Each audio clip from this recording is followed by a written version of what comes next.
if you want to help the customer, you need to be able to have a conversation with him.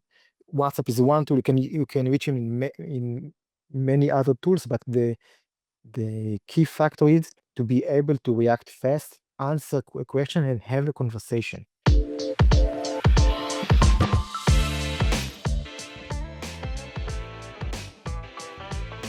Hello and welcome to another episode of the e-commerce coffee break. Today we want to tackling one of the e-commerce costliest challenges out there. It's cart abandonment. We'll explore why shoppers abandon their carts and how AI can help you maximize conversions. Joining me on the show is Menachem Schechter. He is the head of Visit Marketing Agency and co-founder of CartKeeper. We have a lot to cover, so let's welcome him to the show. Hi Menachem, how are you today? Oh, great. How are you? I'm very well. Let's talk about cart abandonment. 89% of all website visitors come to an online store and they leave without buying anything. Why do you think that so many shoppers add items to their cart and then they do not complete the checkout? Actually, we measured with that a lot, and we found that there are two main reasons for why shoppers desert their carts. The first one is the distraction.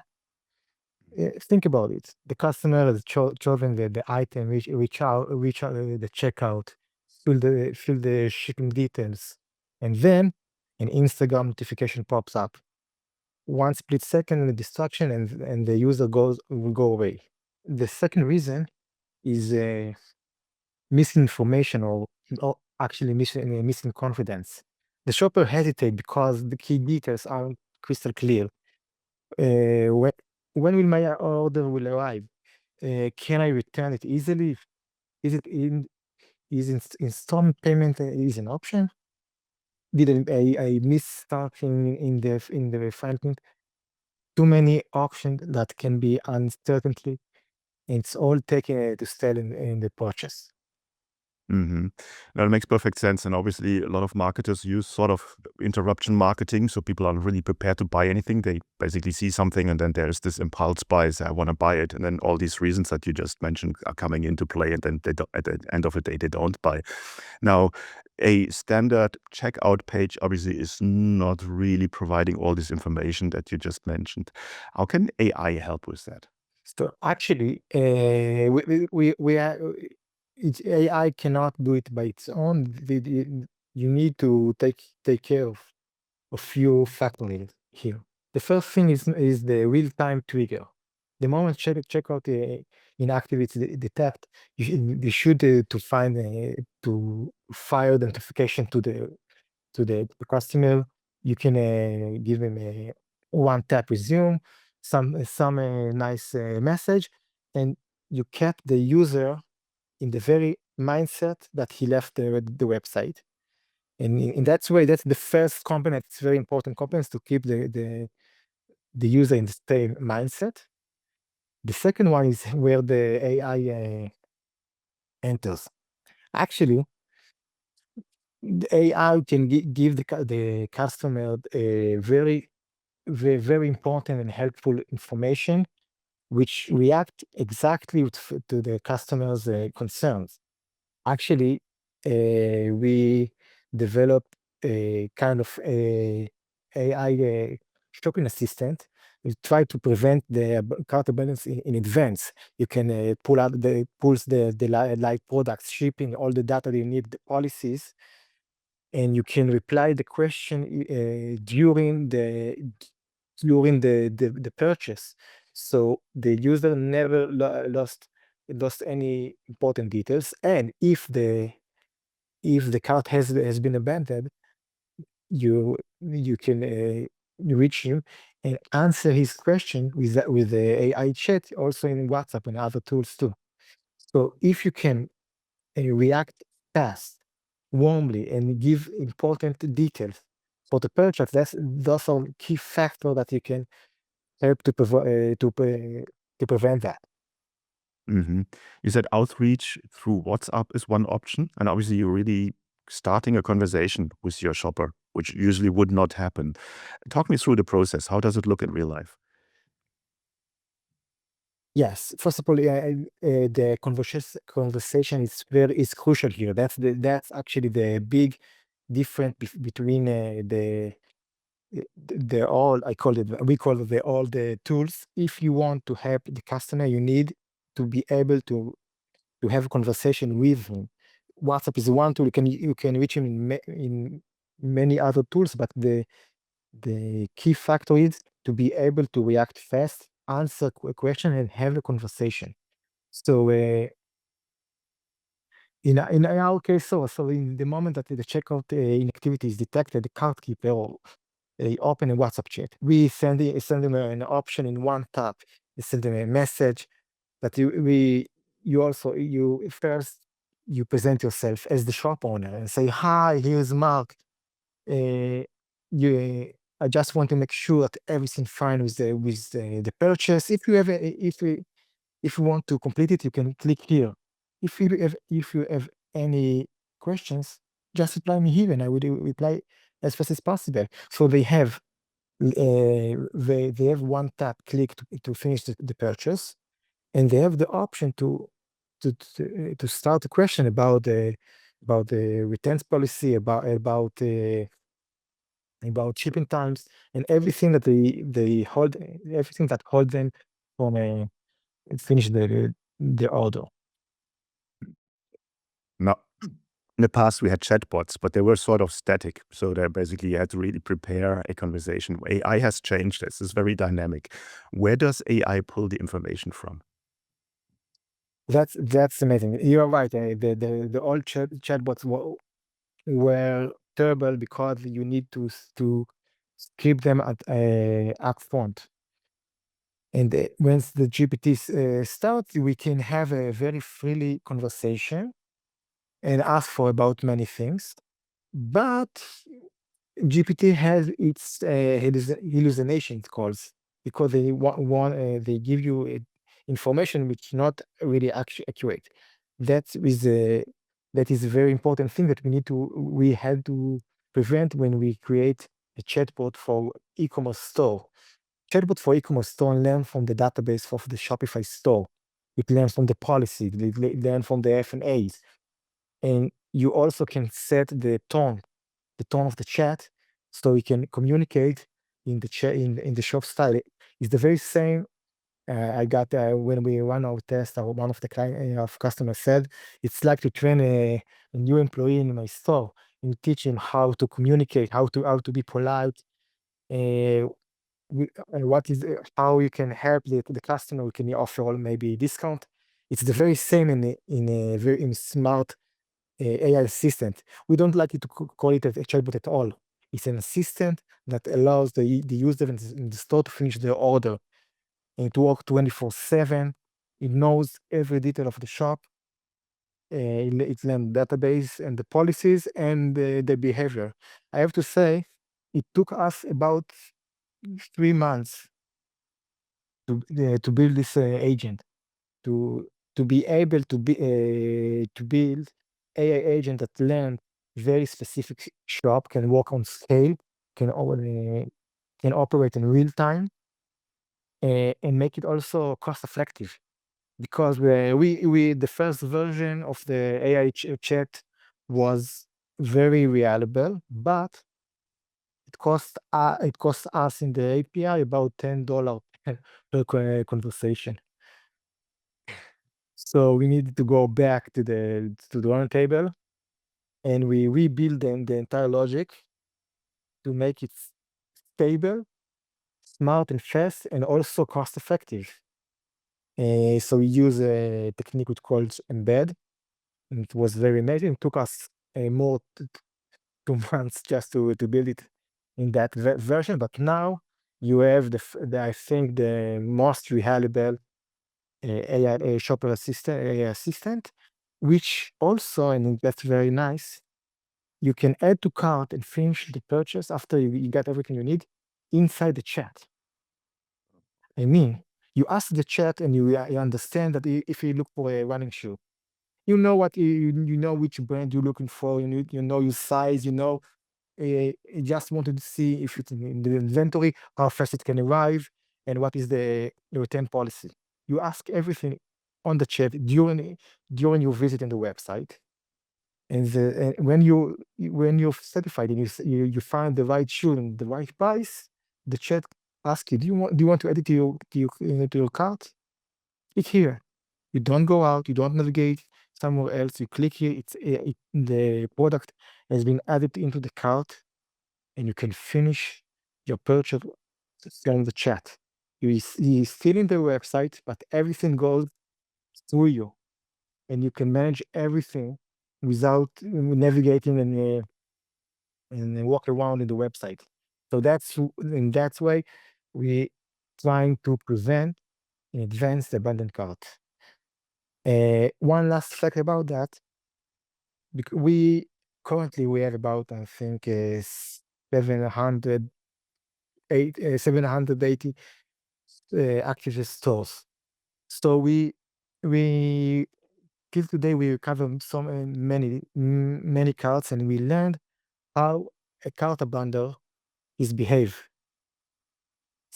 And it began it start to be like a credit card that you can predict which customer you need to think about when they're going to abandon the cart. And this is very helpful to know when you try to achieve the maximum for the cart abandonance. It's very interesting. And I think that shows the future of online shopping. AI agents or AI assistants are so powerful. And I think the whole user journey, the UX, everything will change and will be AI driven. I think you're on the forefront of showing what is possible there. Now, if somebody basically increases your conversion rate from 1 to 2% or from 2 to 4%, you double your business. So it's really worth doing it. What kind of results? You said you're working with 780 stores out there. What kind of results do you see in stores when they are using an AI agent and AI assistant? We measure a few factors. The first factor that we think need to be measured is which percent of the abandoned cart has been recovered. So it depends on the niche, but it's go in the industry, but it goes from 28% recovery and we think about about that it's a bad result, up to 45%. Well, Yeah, it's quite drastic, and depends in the industry, it depends in the culture. uh, and actually I have to say we mostly operated in Europe and Australia before, because the customer the communication was very common. The human communication between the seller and the customer. And just after we added the AI, the AI assistant, we started to do it also in the States. So someone which helped them, and we gained quite the same results from 28 up to 45% card recovery. mhm. These are huge numbers. Now, from the merchant side, the benefits are clear. Did you get any feedbacks from your customers, how their buyers react on having a conversation with an AI agent? What's the acceptance rate there? Do they feel it's AI, or do they think there's a real person behind it? How does it look and feel for a buyer? That's funny actually, because in the beginning we wrote it's a AI assistant. We are here to help. Some of the merchants prefer to hide that and say, "Hi, I'm Kevin. Let me help you." But mostly, if you run big numbers, nobody cares because you got what you need. The most problematic issue with the old chats was the first that you don't get any response, and if it's a chatbot, the old chatbot, you don't get any relevant response. So actually, when you get the relevant the relevant and accurate response, which help you and give you accurate information, the customers and the big numbers don't really care. They just they They think about it as any other part of the website. It's very interesting. Oh, that makes perfect sense. And I think customers or website users nowadays, or everyone who's on the internet, sort of with ChatGPT and the other tools that are around, are getting trained on how to talk to an agent. So I think the user behavior is changing pretty much a lot right now compared to what we had in the last 20 years when you do In each client country.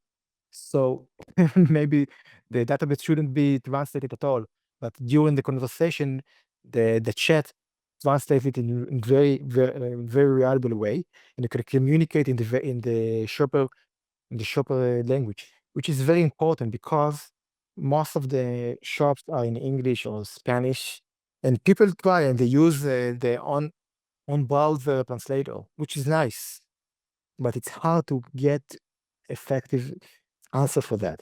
So we do give we give them the shop and the entire information of the products and the policies in the end customer language, and it can react simultaneously in Italy, in Spain, in German, each in different language. Even if the shop owner never translate anything and they never use multilingual store. I love that. This is very smart. It's very smart because you, as a store owner, it makes your life easy. You don't have to translate everything and have your website in tons of different languages, but the customer still has the feeling you speak his or her language. So that's very, I like that. Now tell me about the pricing structure. How does that work? Uh, as I mentioned earlier, I had I had experience as a shop owner by my own and a agency owner, and the thing that I always didn't never liked is to be surprised by the end of the month by a rate that has been changed by performance. And I was I felt confident when I had a flat rate. I tried also here to keep in the same structure, which the rate divided by the volume of the card that the app recovers for you. So if you in the beginning of your way, it would charge you $19 for 10 recoveries, 49 for up to 50 recoveries, and endless recoveries for 99 flat. And we don't focus about how many conversation, how many messages has been sent. We don't care about it. We only focused about how much card has been recovered by our app. That's our key factor. That's absolutely no-brainer. I mean, you can only win. Chances that you get conversions in and you increase your conversion rates are pretty much 100%. So basically, it's a way to make money very, very easy, and your app helps with that. Now, let's talk about where people can find more out about it. What's the app's name? Where can they find all the details? Our app's name is CartKeeper. They can find us in the Shopify App Store. We have our own website, of course, but the Shopify App Store, it's a good place to find us because there is a really live conversation over there on the reviews. People that take part of the early launches give their feedback, and we communicate. So that's the best place to find us. Exactly. I will put the links in the show notes. It will be just one click away. Menachem, before our coffee break comes to an end, is there anything you want to share with our listeners that we haven't covered yet? Yes, I think my core message to every merchant listening to us is the cart abandonment recovery deserve the first place on your to-do list. Well before new ad spend or fancy site weeks. Right now, there is a pile of revenue sitting on the floor of your store, left behind by shopper who were this close to buying. Pick this revenue first, then worry about driving more traffic. Yeah, that's very wise words. I think if you can convert the people where they already have or are about to pull out their credit card and you catch them there and you answer any question they have immediately, the chances that they will become your customer and they will leave money with you are very, very high. So I couldn't agree more. Card abandonment is really where you should put most of your focus in. Once that works, you can focus on other things in your business. And thanks so much for your time today. As said, I will put the links in the show notes, and I hope a lot of listeners will check your app out. Thanks so much for your time today. Thank you so much. Bye bye. Take care. We had multilingual based on the customer, the end customer. It's very nice because your shop might be in England, might be Arabic, might be in Greece, and the shop react differently in each client country. So maybe the database shouldn't be translated at all, but during the conversation, the chat translates it in very reliable way, and you can communicate in the shopper language, which is very important because most of the shops are in English or Spanish, and people try and they use their own browser translator, which is nice, but it's hard to get effective answer for that. So we do give we give them the shop and the entire information of the products and the policies in the end customer language, and it can react simultaneously in Italy, in Spain, in German, each in different language. Even if the shop owner never translate anything and they never use multilingual store. I love that. This is very smart. It's very smart because you, as a store owner, it makes your life easy. You don't have to translate everything and have your website in tons of different languages, but the customer still has the feeling you speak his or her language. So that's very, I like that. Now tell me about the pricing structure. How does that work? Uh, as I mentioned earlier, I had I had experience as a shop owner by my own and a agency owner, and the thing that I always didn't never liked is to be surprised by the end of the month by a rate that has been changed by performance. And I was I felt confident when I had a flat rate. I tried also here to keep in the same structure, which the rate divided by the volume of the card that the app recovers for you. So if you in the beginning of your way, it would charge you $19 for 10 recoveries, 49 for up to 50 recoveries, and endless recoveries for 99 flat. And we don't focus about how many conversation, how many messages has been sent. We don't care about it. We only focused about how much card has been recovered by our app. That's our key factor.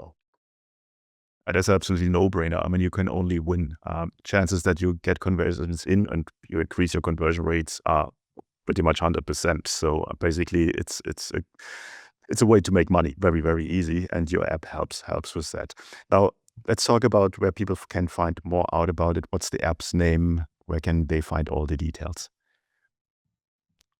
Our app's name is CartKeeper. They can find us in the Shopify App Store. We have our own website, of course, but the Shopify App Store, it's a good place to find us because there is a really live conversation over there on the reviews. People for the take part of the early launches give their feedback, and we communicate.